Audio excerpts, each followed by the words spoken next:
And we're back. It should be noted that I spend roughly a third of my time alone with my dogs. Wife person TM leaves for work at 7 a.m., and 20 minutes later, I take Ava to my mom to drop off at school, from which she will also be the one to pick her up. I am out and back before I clock in by 8 a.m. I'm in the house by myself until wife person TM returns at about 4. Carve out the 80 minutes I spend exercising before waking them, and I'm alone with the boys 11.5 hours a day, 5 days a week, and there went 57.5 of 168 hours. It is further noteworthy that middle child by birth order life has already instilled me with the social awkwardness that allows one to become their own favorite company. I say that to say that social cues have and likely will never be my thing, and that working from home will prove to have done nothing to fix this.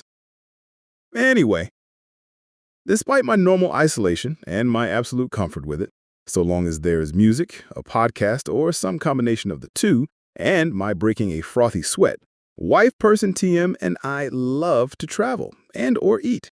Unfortunately, this means that I must emerge out into the public sphere and, people. Last week was our early anniversary trip, necessitated by the fact that Ava is home this week, and we would need to be here with her, of course. First thing here, of course, was a plane trip from Greensboro to Miami, and then from Miami to Costa Rica. A pair of 2-hour flights bifurcated by a 3-hour stop in the Miami airport. The first leg of the trip was unproblematic. TSA pre-check got us through the check-in unbothered. We sat on the airport prior to sunup and fiddled with our phones until we were called to board. No problems at all. Smooth sailing continued through the first flight, namely because I had my music rolling and a nap, since we had been up and awake since 4:15 a.m.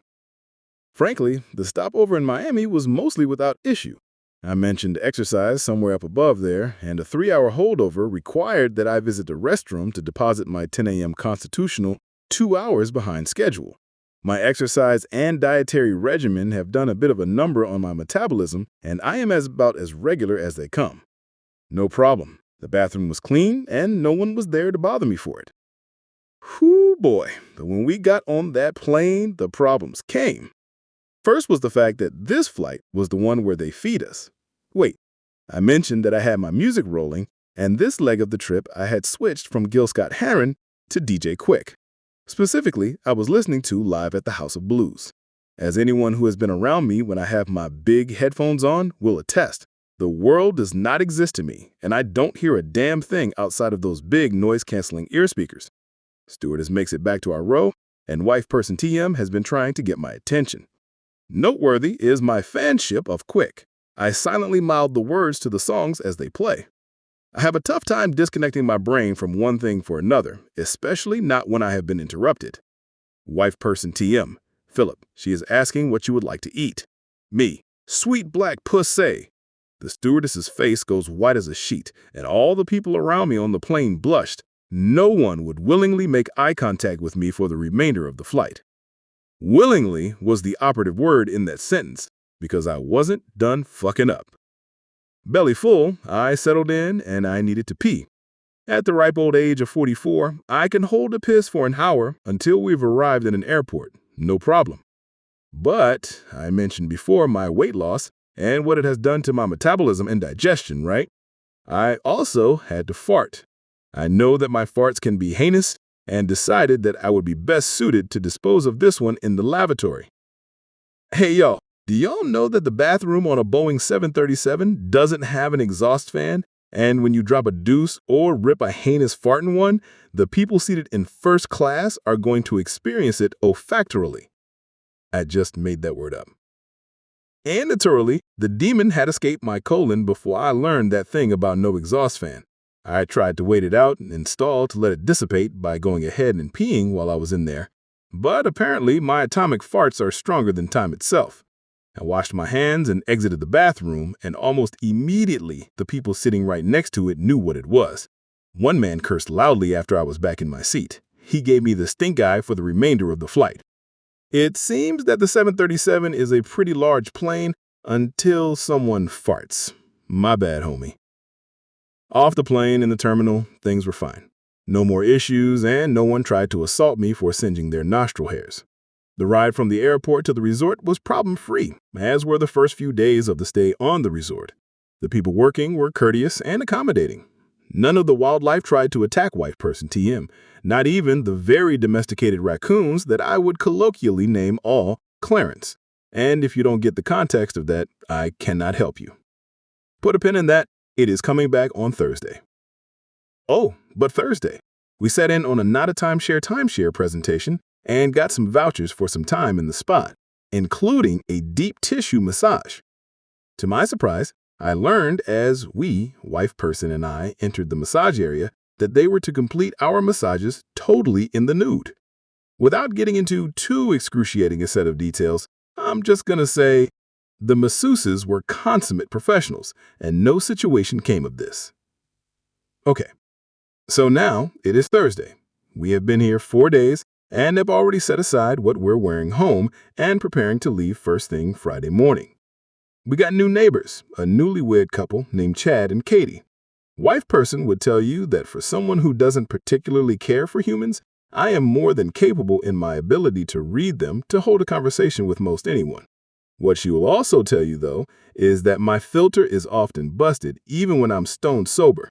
While she napped, I swam out in the swim-out pool and met with the newlyweds. We spoke for a while, kind of making conversation and such.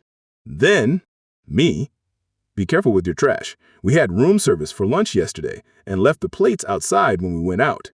Came back, and Clarence was actively ransacking the patio. Katie. Clarence? Me. The raccoons are apparently used to human interaction here. It should be mentioned that this newlywed couple were Caucasians from Oklahoma. My bad and shit. She didn't address it, and I moved on from that chapter of the conversation without readdressing it. And neither did they. Maybe they're back home now and just now getting it, but I'm long gone and no longer have to answer for it. We decided to spend some time on the beach after this. We had kind of avoided it through the time there because once you're on the beach, you're off the resort property, and therefore beholden to the locals trying to sell you shit you didn't particularly want. While chilling on the beach, and absolutely par for how my life goes, we were approached by a puppy. Of course, I hit him with the "come here, buddy," and naturally, he came. He had on a collar, so apparently he belonged to someone, likely one of the locals selling trinkets on the beach. I learned in Vegas that you do not take a picture with the superheroes or characters walking on the strip if you don't want to pay them for the service, so I did not take a picture with the puppy. Instead, I excused myself to go get us some drinks. Following some time on the beach, we decided we were hungry and went for lunch before heading back to the room. And that is where it happened. Wife person TM. Philip, what the fuck? Me. It's Jacques Cousteau. Wife person. What? Me. He adopted us on the beach. We have to take him home to meet Yeti and the boys. Wife person. Take him back to the beach. Me. But, wife person. Now. Me. But he followed me without have to even pick him up or even touch him. He loves us and we love him. Wife person. This is someone's dog. Me. Ours, I know. I named him Jacques Cousteau, remember? Wife person. And who is paying to get him home and answering the customs? Me. So I guess I'll take him back to the beach to find his original person or persons. Wife person. Yes, you will. All told, my social ineptitude was not so much a hindrance to our enjoying our vacation last week, but I don't know how long I'll take to get over Jacques Cousteau. Maybe she'll let me get a puppy sometime soon.